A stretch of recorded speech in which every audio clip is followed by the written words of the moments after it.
देख सकते हैं आप दोस्तों, इतनी तेज बारिश में गौ माता यहाँ पे खड़ी हुई है। देख सकते हैं आप लोग, देखिए उसमें कितना ज़्यादा पानी लग रहा है दोस्तों।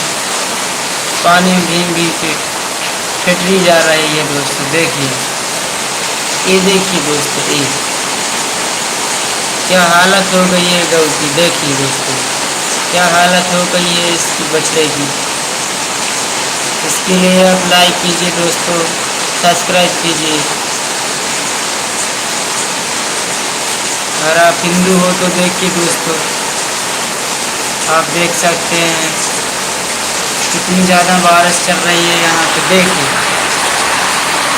बहुत ज़्यादा तेज़ बारिश हो रही है दोस्तों। देख सकते हैं आप, देखिए दोस्तों, बहने लगा हुआ है पानी। देखिए दोस्तों,